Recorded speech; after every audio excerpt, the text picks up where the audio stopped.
minim say as folk there say first half no went me and shego any team ya to say team and did go stars at this season or you unbeaten in the Ghana Premier League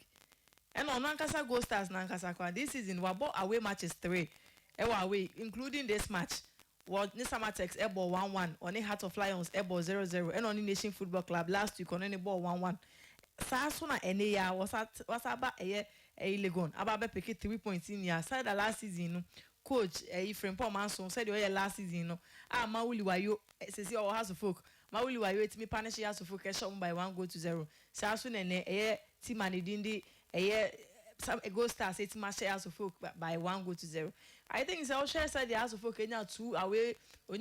away matches no boy Ghana Premier League na you doing at least and come make sure sanka o saba eba home need at least and come comfortable it's the say na make house of folk matches no I think the house of folk disappointing the supporters no because wait me go 2 away matches against Dreams FC and against Young Apostles so 2 matches we ut me call Young Apostles so it me for 3 points ebe sin call Kaswa Astro Tef 2 bad it me for 1 point say they come and 4 solid pointer ut me nya here into at least supporters any say they say and esa ultimate go start but we the football nature bon say there be we share start 2 teams now to forget me 5 points ni free on China and to say team and didn't go start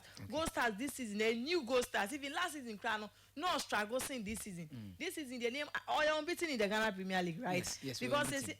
only we call away matches and I come call 4 away matches while on this Samatex ball 1-1 on the Heart of Lions ball 0-0 and on the Nation Football Club so ball 1-1 into I'm surprised as a coach Watara now I mean him said now approach game so not even say a normal game say a normal as a folk match because well I think that's a folk on coming stronger next time because match with you now me doing say the table wait me 1 point be cry a free match now Musa call ahead crowd it's Mr. Konya penalty team a player and didn't Aziz Isa Hamza Isa it's me call ball penalty etokoni because penalty missing there legendary Ronaldinho Muponi world Pele Muni Messi Mukrani Ronaldo Mukrai Messi penalties but times no it depending moment crucial moment say there now Messi penalty na me nim say the over Phillips is here and as na share report I will take a class at the car commentary no crana or see at a point in time crano team and dindi a go stars crown enya clear chance and kenye them is the magical save of Benjamin Asaria and Kabo no class akoye 2-0 e wo Legon. So I think as of folk for make sure say almost sound coming stronger because then I baby not pressure si coach you know so I just sanka too much is crown and come flop crown and come now so and come the sideline you know but coach Penifoni who said be a man time ejuma no obetumi aye now all of a sudden coach and dindi Watara at me at now my team and didn't go stars it's me as be 3 points ni I be ako bibie ni I think it's a very bad and sad news said the matima didn't the house of folk wait me akonya 4 away points straight now I bet now home it may lose to go stars and I go stars no so no any bad side now so folk lose to no because so dia omu ye league ni my can crash omo no that league to omo no lead table no yes